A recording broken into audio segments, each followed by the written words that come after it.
नमस्कार दोस्तों, मैं हूं हरी सिंह राजपूत और आप हैं साइंस गैलेक्सी चैनल पर। अगर दोस्तों आप साइंस गैलेक्सी चैनल पर पहली बार विजिट कर रहे हैं तो साइंस गैलेक्सी चैनल को जरूर सब्सक्राइब करिए और बेल आइकन प्रेस को दबाकर जरूर रखिएगा। आज दोस्तों हम पढ़ने वाले हैं इतिहास को। इतिहास का ये फर्स्ट वीडियो है दोस्तों, और आप इसके पूरे वीडियो क्रमशः देखिए, आपको 100% चीज़ें समझ में आएंगी। और अगर आपने पहले से पढ़ रखी हैं तो आपका रिवाइज जरूर होगा। तो चलिए दोस्तों, हम पढ़ते हैं भारत का इतिहास। चलिए हम करते हैं भारत के इतिहास की बात करते हैं। ठीक है, भारत का इतिहास। तो चलिए सबसे पहले हम करते हैं पेन सेलेक्ट और ये लिखते हैं हम भारत का इतिहास। ठीक है, तो हमें क्या लिखना है? भारत का इतिहास। ये है भारत का इतिहास। ठीक है, अब देखिए यहाँ पर भारत का इतिहास में सबसे पहले हम देखेंगे आखिर ये इतिहास में किस तरह से शुरुआत करना है हमको, वो हम देखते हैं। देखिए भारत का इतिहास, इसमें देखिए दोस्तों, अगर आज हम बात करें आखिर भारत का नाम भारत क्यों पड़ा। ठीक है, तो भारत का नाम भारत क्यों पड़ा इस पर बात हम करते हैं। भारत का नाम, देखिए दोस्तों, भारत को अगर देखा जाए, ठीक है, भारत को अगर देखा जाए तो जो महाभारत और महाभारत में अगर आप देखें और अगर महाकाव्य की बात करें, ठीक है, महाकाव्य की बात करें, बात एक ही है दोस्तों। तो यहाँ पर जो नाम इनका क्या है, इनका नाम दोस्तों भारतवर्ष जिक्र किया गया है। क्या जिक्र किया गया है? इसका नाम भारतवर्ष जिक्र किया गया है। अब देखिए दोस्तों, भारत वर्ष जो जब जिक्र किया गया है तो यहाँ पर आपको एक और बता दें, इसका अर्थ होता है भारत का देश। इसका अर्थ क्या होता है दोस्तों? भारत वर्ष का जो अर्थ होता है, इसका अर्थ होता है भारत का देश। किसका देश दोस्तों? भारत का देश। अब देखिए दोस्तों, जब भारत के देश की बात कर ही रहे हैं दोस्तों, ठीक है, तो फिर यहाँ पर यहाँ के जो निवासी हैं उन्हें क्या कहा गया? भारत की संतान। यहाँ के दोस्तों निवासियों को क्या कहा गया? इनके निवासियों को दोस्तों कहा गया भारत की संतान। क्या कहा गया? भारत की संतान। कि जब यहाँ का देश का नाम भारत है तो जरूर यहाँ के जो निवासी हैं उनको क्या बोला गया? भारत की संतान बोला गया। अब देखिए दोस्तों, इसका एक और यहाँ पर एक चीज और है। देखिए दोस्तों, यहाँ पर अगर भारत बात करें, ठीक है, किसकी बात करें? भारत, तो यहाँ पर भारत एक कबीले का नाम भी आया है। किसका नाम आया है? भारत एक कबीले का नाम भी आया हुआ है। अब देखिए दोस्तों, बात करें यहाँ पर, ठीक है, कि भारत का देखिए दोस्तों एक और नाम है जो प्राचीन नाम है, उसको बोला गया है दोस्तों, क्या उसको बोला गया? यहाँ पर भारत का एक और नाम दोस्तों दिया गया है जिसका नाम है आपका जम्बू द्वीप। क्या है दोस्तों नाम? एक नाम और यहाँ पर जिक्र किया गया है जिसका नाम होता है जम्बू द्वीप। तो जम्बू द्वीप का इसका मतलब क्या होता है? जम्बू शब्द का अर्थ होता है जामुन से। जम्बू का अर्थ क्या होता है? जामुन होता है। और यहाँ पर आपको बता दें कि भारत में पहले बहुत और आज भी जामुन के वृक्ष हैं, इस वजह से इसको जम्बू अथवा जामुन के वृक्षों का देश भी कहा गया है। अब अगर देखिए दोस्तों, बात करें कि प्राचीन समय में जो ईरानी लोग थे, कौन थे? ईरानी। वो इसका नाम किससे? एक अपनी सिंधु नदी है यहाँ जाती। कौन सी नदी है? एक सिंधु नदी है, उससे जोड़कर भी देखते हैं। अब देखिए दोस्तों, जो सिंधु नदी है उसमें अगर आपको बताएं तो जो पश्चिम भारत में जो पूरे पश्चिम देश हैं, पश्चिम एशिया के कह लीजिए, यूरोप के जो देश हैं, वो सभी इस जो नदी है इसको जानते थे। जैसे आप देखें, यूनानी तौर पर देखें, जैसे यूनानी इस नदी को, जो सिंधु नदी थी, उसको वो क्या बोलते थे? वो बोला करते थे वो इंदे। क्या बोलते थे? यूनानी इस सिंधु नदी को क्या बोलते थे? इंदे बोलते थे। क्या बोलते थे? इंदे बोलते थे। और आपके जो मतलब ये थे अरब वाले लोग थे, ये इसे क्या बोलते थे? ये बोलते थे इसको सिंधु। क्या बोलते थे इसको? इसको बोलते थे वे हिंदू।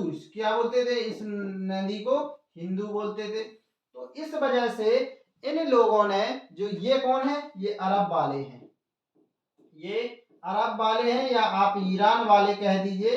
तो ये वाले कहते थे सिंधु नदी को क्या बोलते थे, सिंधु नदी को बोलते थे ये हिंदू, और यूनानी क्या बोलते थे, इंदे बोलते थे।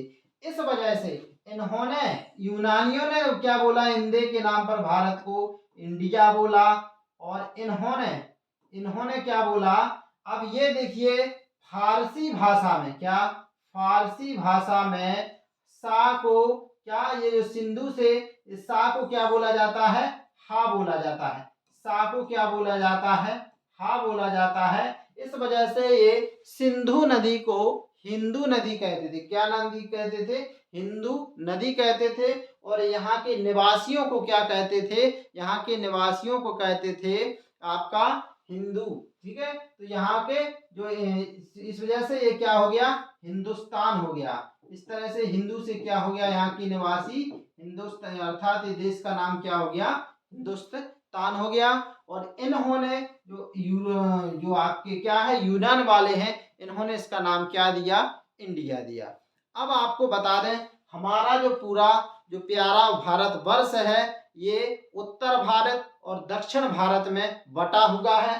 तो उत्तर भारत और दक्षिण भारत, जो अगर बात करें उत्तर भारत, किसकी बात करें, उत्तर भारत की बात करें, ठीक है। तो उत्तर भारत और आपका बोले दक्षिण भारत, इसको जो बांटने वाला है, ठीक है, इसको जो बांटता है वो क्या कहलाता है, आपका विंध्याचल पर्वत, क्या कहलाता है, विंध्याचल पर्वत, ठीक है, क्या कहलाता है, विंध्याचल पर्वत कहलाता है, वो कहलाता है आपका विंध्याचल पर्वत, ठीक है। तो यहाँ पर हमको क्या करना, आधा धा करना है, तो विंध्याचल पर्वत हो जाएगा। तो यहाँ पर क्या हो जाएगा, विंध्याचल पर्वत। अब देखिए यहां पर ये क्या करता है, इनका डिवाइडेशन करता है।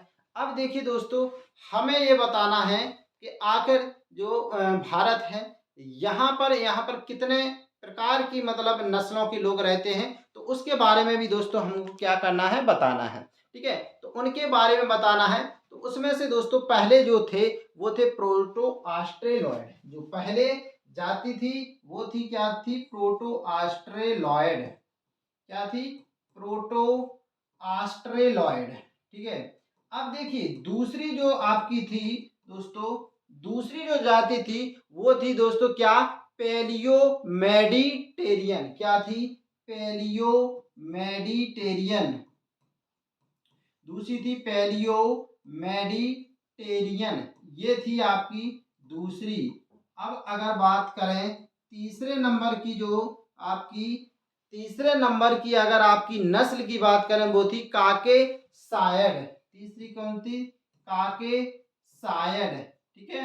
और जो चौथी थी वो थी निग्रोइड, क्या थी दोस्तों, चौथी थी निग्रोइड, चौथी थी निग्रोइड नस्ल। और जो पांचवी नस्ल थी, जो कौन थी, पांचवी और अंतिम नस्ल थी, वो थी दोस्तों आपकी कौन सी, वो थी आपकी पांचवी और अंतिम जो नस्ल थी वो थी मंगोलायड, कौन थी, मंगोलायड, वो कौन थी, मंगोलायड।